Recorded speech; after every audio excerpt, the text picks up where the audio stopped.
தீபம் விளக்கேற்றும் எண்ணெய் ஒரு தெய்வீக அனுபவம். கடகம் பெருசா ஒண்ணு வரப்போகுது. என்னவா இருக்கும்? எனக்கு என்ன தெரியும், கேளுடா. கடகராசிக்கு இந்த சனி வக்ர பயிற்சியில 138 நாட்கள் என்ன நடக்க போகுது தெரிஞ்சுக்கலாமா?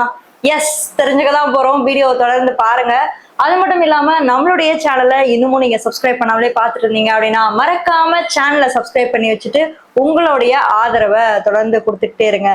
உங்களுக்கு எங்கிட்ட இருந்து பர்சனல் கன்சல்டேஷன்ஸ் வேணும் அப்படின்னு நினைச்சீங்கன்னா கீழே இருக்க வாட்ஸ்அப் நம்பர் மூலமா என்ன நீங்க தொடர்பு கொள்ளலாம். இது முழுக்க முழுக்க திருக்கணித பஞ்சாங்கத்தின் முறைப்படி, அதுவும் இந்த சனி பயிற்சியில உங்களுக்கு என்னெல்லாம் நடக்க போகுது அப்படின்றத நீங்களே என்கிட்ட பர்சனலா கேட்டு தெரிஞ்சுக்கலாம்.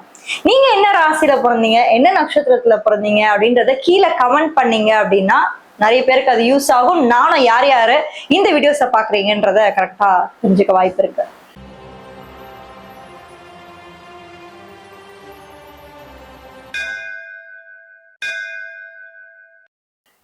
கடகம் காலச்சக்கரத்துடைய 4வது ராசி. அதாவது ரொம்பவே மென்மையானவங்க, ரொம்பவே அன்பானவங்க, ரொம்பவே பாசமானவங்க, ரொம்பவே இரக்கமானவங்க. இந்த ஒரு குணத்தினால மட்டும்தான் கடகராசி எப்பயுமே அடி வாங்கிட்டு இருக்காங்க. அவங்களுடைய இரக்க குணமும் அவங்களுடைய அன்பும் பாசமும் இந்த உலகம் அவங்கள ரொம்பவே தப்பாவே பயன்படுத்திக்குது.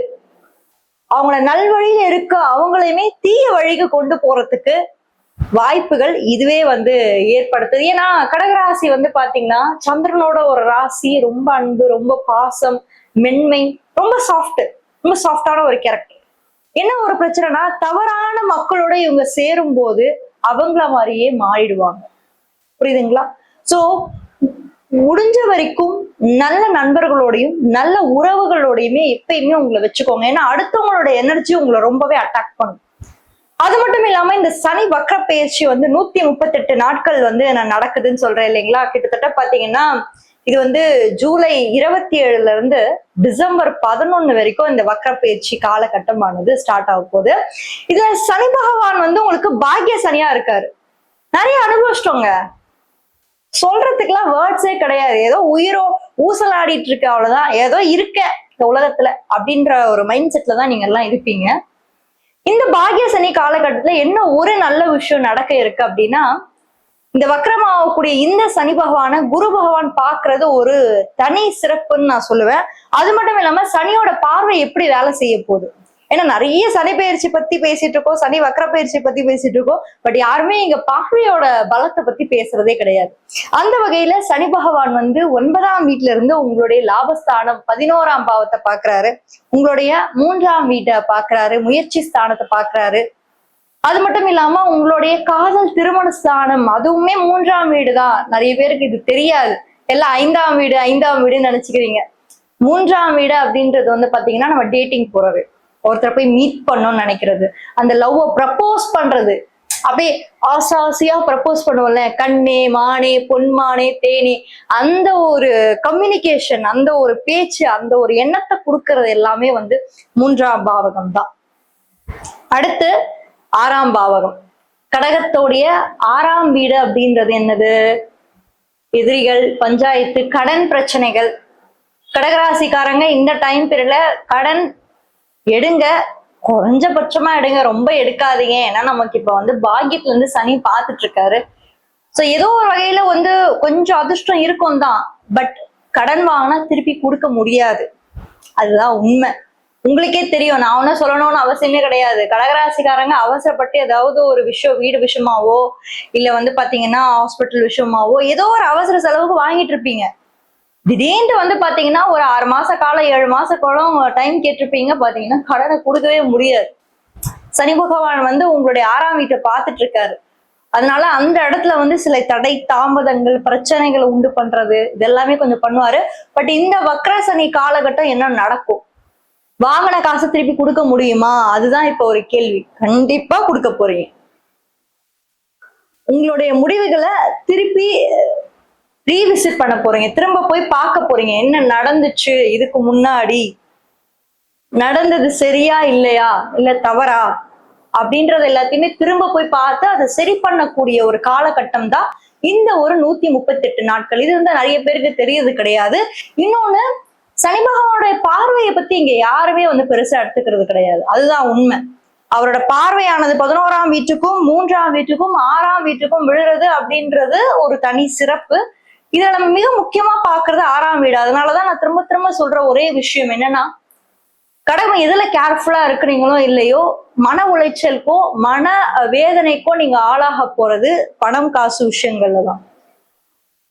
ஒண்ணும் இல்லைங்க, அவங்க தங்கச்சியா இருக்கலாம், அவங்க ஃப்ரெண்டா இருக்கலாம். ஏன்பா 30,000 ரூபாய் கொடுப்பா, 40,000 ரூபாய் கொடுப்பா, ஒரே மாசம் திருப்பி கொடுத்துட்றேன்ப்பா, அவசரம்ப்பா. சரி பரவாயில்ல, நம்ம சொந்தக்காரங்க தானே, நம்ம ஃப்ரெண்டு தானே, அவங்க தானே கஷ்டப்படுறாங்க அப்படின்னு சொல்லிட்டு இருந்தா வச்சுக்கோ, உனக்கு இல்லாமையா அப்படின்னு அந்த தாராள மனசு மாதிரி தாராள பிரபு மாதிரி கொடுத்துருவீங்க. ஒரு மாசம் ஆகும், சரி பரவாயில்ல, கேட்கறதுக்கு ஒரு மாதிரி கூச்சமா இருக்கும், என்னதான் நம்ம ஆளுங்க தானே அப்படின்னு சொல்லிட்டு 2 மாசம் கூட பொறுமையா இருப்பீங்க. 3ஆவது மாசம் போய் கேட்டா, அது காசா, நீ நான் இப்போ வந்து கேக்குற, அதெல்லாம் என்கிட்ட இப்ப இல்ல அப்படின்ற மாதிரி பேசுவாங்க. இதனால மன உளைச்சல் அதிகமா ஆளாகும். புரியுதுங்களா? அதனால பணமோ காசோ குடுக்கல் வாங்கலோ இந்த 138 நாட்கள் ஏதாவது இருந்தது அப்படின்னா தவிர்த்துக்கிறது நல்லது. அதே மாதிரி வாங்கின காசையும் கொடுக்கறதுக்கான டைம் தான் இதுவும். புரியுதுங்களா? வெளியே வந்து பணத்தையும் தயவு செஞ்சு இந்த காலகட்டத்துல கொடுக்காதீங்க. அதே மாதிரி ஆல்ரெடி நீங்க ஏட்டா வாங்கியிருப்பீங்க இல்லைங்களா, ஒரு 10,000 20,000 ரூபாய், அது எல்லாத்தையுமே திரும்பி சரி கட்டக்கூடிய ஒரு காலகட்டமா வந்து இந்த ஒரு காலகட்டத்தை நான் பாக்குறேன். சரி, இப்போ 9ஆம் இடத்துல இருக்காரு சனி பகவான், அது நம்ம எல்லாருக்கும் தெரியும். இதுக்கு முன்னாடி எங்க இருந்தாரு? அஷ்டமஸ்தானத்துல இருந்தாரு. இப்ப வந்து சிம்ம ராசிக்கு அஷ்டமத்துல வந்து சனி பகவான் அது இருக்கு. இப்போ உங்களுக்கு பாக்கிய சனியா வந்திருக்காரே, என்ன பண்ணுவாரு? அதுதான் நமக்கு இப்போ ஒரு பெரிய கேள்விக்குறி. கடந்த 1.5 வருஷமா என்ன பண்ணாரோ அதுதான் அடுத்த 1 வருஷமும் பண்ணுவாரு. அதுதான் எந்த ஒரு சேஞ்சும் இல்ல. இதுல என்ன ஒரு விஷயம் அப்படின்னா, அவரவர் தசா புக்திகள் பிரகாரம் தான் இது எல்லாமே நடக்கும். இப்ப சில கடகராசிக்காரங்களுக்கு நிச்சயமாக இந்த காலகட்டத்துல அப்பா ரீதியா இருக்கக்கூடிய பிரச்சனைகள் சார்ட் அவுட் ஆகுறது, இல்ல அவரோட இருக்க கருத்து வேறுபாடு சார்ட் அவுட் ஆகுறது, பூர்வீக சொத்துக்கள் பிரச்சனைகள் எல்லாமே வந்திருக்கும். அது கிடைக்குமா கிடைக்காதா அப்படின்ற ஒரு கேள்விக்குறி மனசுல இருக்கும். திரும்பி நீங்க உங்களுடைய பூர்வீக ஊருக்கு போய் பார்க்கக்கூடிய ஒரு சூழ்நிலைகள் ஏற்படும். அப்பாவோட ஹெல்த் ஆரோக்கியம் இதெல்லாம் நீங்க கொஞ்சம் இந்த ஒரு நெக்ஸ்ட் 4-5 மந்த்ஸ் நீங்க கொஞ்சம் கேர்ஃபுல்லா இருக்கணும். புரியுதுங்களா? அவருடைய ஆயுள் ஆரோக்கியத்துல கொஞ்சம் நீங்க வந்து கவனமா இருக்கணும், கவனக்குறைவா இருக்கக்கூடாது. மருந்து மாத்திரைகள் இதெல்லாம் கரெக்டா சாப்பிட்றாரா, என்னென்ன விஷயங்கள் வந்து ஹெல்த்ல வந்து இம்ப்ரூவ்மெண்ட்ஸ் இருக்கு, இது எல்லாத்தையுமே நீங்க கவனக்குறைவா இருந்தீங்க அப்படின்னா அதுல எல்லாத்துக்கும் நீங்க சரியான ஒரு ஒரு ஒரு இதை எடுக்கணும், ஸ்டெப்ஸ் எடுக்கணும். இல்லைன்னா திரும்ப திரும்ப அவருக்கு அது ரிப்பீட் ஆகிறதுக்கு கூட வாய்ப்பு இருக்கு. அதனால 138 நாட்கள் எந்தெந்த விஷயங்கள் நீங்க கவனக்குறைவா இருந்தீங்களோ அதுல எல்லாத்துலயுமே நீங்க வந்து திரும்ப வந்து நீங்க எஃபோர்ட் போட வேண்டியதா இருக்கு. ஏன்னா உங்களோட 3ஆம் வீடை பாக்குறாரு. 9ஆம் வீட்டுல இருக்கக்கூடிய இந்த சனி பகவான் 3ஆம் வீடுன்னு சொல்லக்கூடிய முயற்சி ஸ்தானத்தை பார்த்திருக்காரு. சோ முயற்சிகள் எடுக்க வேண்டும், கவனமா இருங்க, கவனக்குறைவா இருக்காதீங்க. இன்னொரு ஒரு முக்கியமான ஒரு விஷயம் என்னன்னு பாருங்க, சனிக்கு வீடு கொடுத்தாரு இல்லையா ஒருத்தர், ஒரு மகான்.